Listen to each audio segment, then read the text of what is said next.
As origens. Em grande parte das civilizações antigas observamos diversas deidades invocadas para muitos e variados propósitos, como abençoar as plantações, ajudá-los em suas guerras, protegê-los de doenças, terem êxito em seus projetos, entre outros assuntos cotidianos. Os babilônicos adoravam Marduk, Ishtar, Tiamat, Tammuz, Anu, Adá, entre outros. Os antigos egípcios adoravam vários deuses como a tríade Ísis, Osíris e Horus, o deus Sol, Amon-Ra e até mesmo o rio Nilo, pois graças às suas enchentes estendia-se um vale fértil que dava precioso alimento para aquela nação. Os maias, incas e astecas adoravam o sol, a lua, as estrelas e os trovões, porque eram coisas e fenômenos que não entendiam. Aquele estrondoso barulho de um trovão era incompreensível para aqueles primitivos humanos. Parecia-lhes que um deus falava com eles, um ser superior emitindo sua imponente voz, e coincidentemente após sua fala a chuva trazia vida e alimento,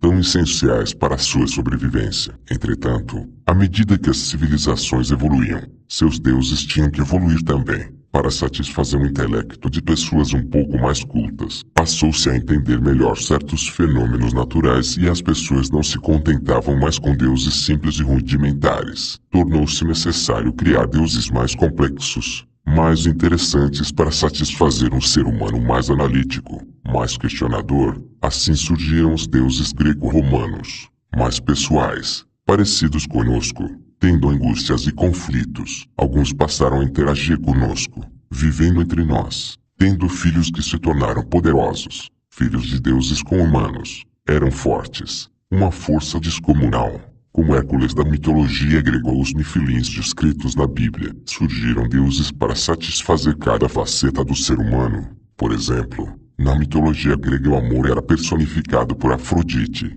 a guerra por Ares, a sabedoria por Atena, a caça e a vida selvagem por Ártemis, a morte por Hades. Havia um panteão de deuses tendo como pais Zeus e mãe Hera. Viviam no Monte Olimpo, um lugar muito acima de nós, e ali articulações e conspirações aconteciam entre eles, tornando-os muito parecidos conosco. Paralelamente com este movimento surge entre os povos semitas nômades que viviam na Mesopotâmia entre os vales férteis do rio Tigre e Eufrates, uma nova tendência na religiosidade das pessoas. Surgia a noção de um Deus único, pessoal e perfeito, diferente da cultura helenística. Ele não tinha angústias ou conflitos pessoais, estava bem acima de nós, não apenas na questão de poder, mas também na personalidade.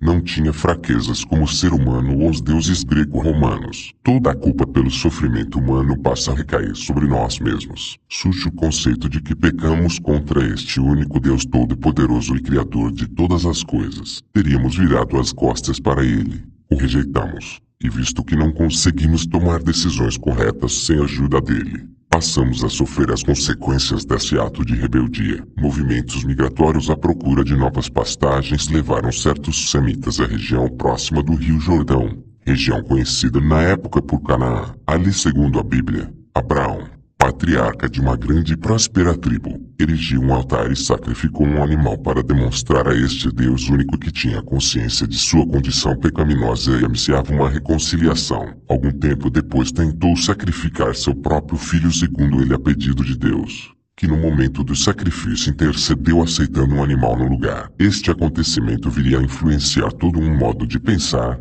primeiramente dos descendentes de Abrão que viriam a ser os hebreus, que significa andarilho ou aquele que atravessa para um outro lado, ou israelitas, devido ao nome de um neto de Abrão chamado Jacó, também conhecido como Israel. Segundo Abraão, Deus lhe prometeu que entre seus descendentes surgiria um enviado dele, que morreria a fim de redimir a humanidade. Esta promessa influenciou fortemente a linhagem de Abraão, que através dos tempos se tornou uma grande nação. Toda essa crença mudou o judaísmo, a religião de uma das 12 tribos de Israel, a tribo de Judá. Milênios depois surgiu um pregador entre os judeus e se autoproclamou o Messias, que significa ungido ou escolhido. Este personagem influenciou fortemente a religiosidade das pessoas de sua nação. Não pretendia criar uma nova religião, antes tentava reformar um sistema religioso que considerava corrompido. Dava atenção aos pobres e menos favorecidos, condenando os líderes religiosos judaicos que na sua concepção eram hipócritas. Depois de um curto período de pregação,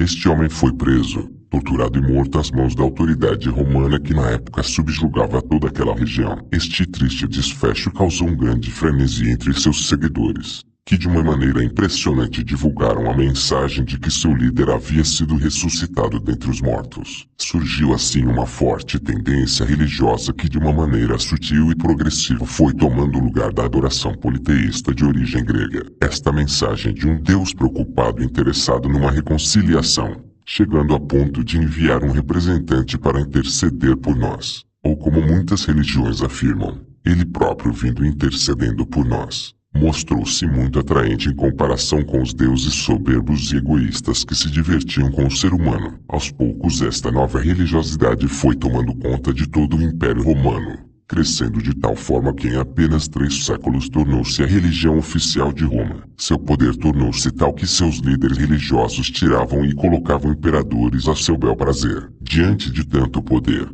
seus clérigos ficaram corruptos. Veja só que ironia. A mesma corrupção que seu fundador séculos antes combatia. Depois de quase um milênio de abusos como venda de indulgências, inquisições e cruzadas, explorando o povo e derramando muito sangue inocente, surgiram alguns reformadores que começaram a questionar certos abusos. Homens como João Calvino, Martim Lutero, John Wycliffe e Jones começaram um movimento de reforma que causou muitas divisões. Aparecem assim novas religiões, tentando encontrar aquela original mensagem, porém sem muito sucesso. Entretanto, esta crença tornou-se a base da fé de bilhões de pessoas. Qualquer pessoa que mora na Europa ou nas Américas conhece muito bem esta história que resumidamente acabo de contar, porque de uma forma ou de outra a esmagadora maioria de tal população teve sua religiosidade influenciada pelo cristianismo. A figura de Jesus Cristo é amplamente conhecida e reverenciada de diversas formas. Só para se ter uma ideia,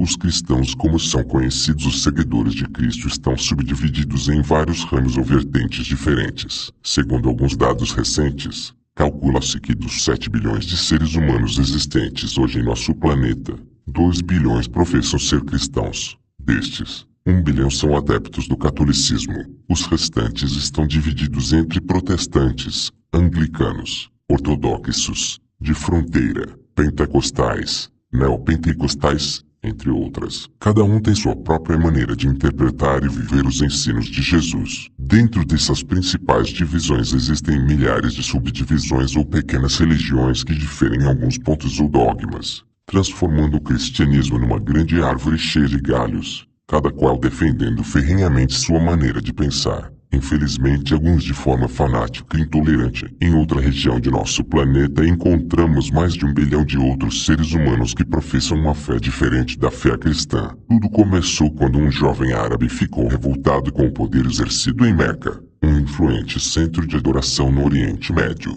onde existe a Kaaba, que segundo a tradição islâmica foi originalmente construída por Adão, seguindo um protótipo celestial e depois do dilúvio reconstruída por Abraão e Ismael, seu filho, com uma serva egípcia chamada Agar. Trata-se de um edifício em forma de cubo onde se reverencia um meteorito negro. Incomodado e descontente com os ensinos da religião árabe, como o politeísmo e animismo, a imoralidade nas assembleias, as bebedeiras, jogatinas e danças, o sepultamento em vida de bebês do sexo feminino indesejados, entre outras coisas, este jovem, que tinha um costume de ir a uma caverna a meditar, afirmou que numa destas ocasiões recebeu um chamado de Deus para ser profeta. Segundo a tradição muçulmana, um anjo chamado Gabriel lhe revelou a vontade divina. Depois de 13 anos de perseguição por parte dos líderes religiosos árabes, ele transferiu seu centro de atividades de Meca para Medina ao norte. Esta imigração tornou-se um marco importante na história islâmica,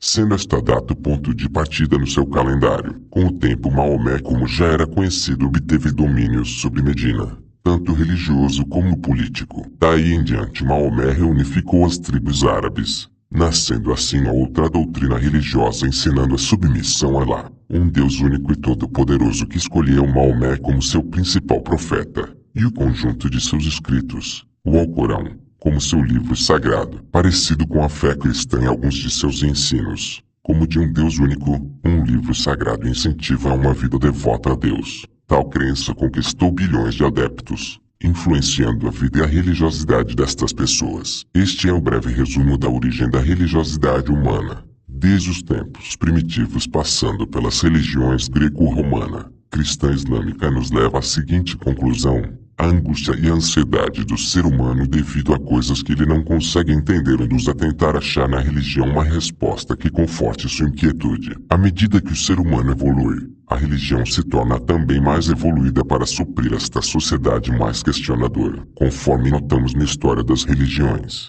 o surgimento de novas tendências não raro acontece devido ao descontentamento de certas pessoas ou classes com o poder religioso então estabelecido. Podemos ver um exemplo disso em Siddhartha Gautama, o Buda, como é popularmente conhecido. Insatisfeito com o sistema de castas do hinduísmo, religião predominante na Índia, Buda cria uma nova maneira de entender o sofrimento humano, disseminando esse ensino por onde passava, atraindo a si muitos discípulos. Da mesma forma, Jesus criticou duramente os líderes religiosos judaicos. Maomé revoltou-se com certas práticas da religião árabe. Martim Lutero e João Calvino protestaram contra o poder exercido pelo catolicismo. Portanto, toda religião existente hoje se origina da insatisfação para com outra, que da mesma maneira surgiu do protesto para com outra, e assim sucessivamente até chegarmos às religiões mais primitivas como o animismo e as religiões tribais, formas bem simples de adoração, que por fim têm suas origens no próprio ser humano, nos seus processos de raciocínio, suas necessidades, seus temores e neuroses. Toda e qualquer religião origina-se do ser humano, é desenvolvida e estabelecida pelo ser humano e reformada ou mudada devido à evolução do próprio ser humano. Qualquer afirmação de que existe uma orientação ou uma intervenção divina no surgimento de determinada religião nada mais é do que uma tentativa do próprio ser humano de dar uma confirmação ou uma autoafirmação para sua fé, visto que todas as manifestações religiosas são na realidade fruto da própria mente humana. Nenhuma pessoa ou religião pode afirmar possuir a verdade sobre assuntos relacionados com a fé. Fiquem bem perto da racionalidade e bem longe da maldade.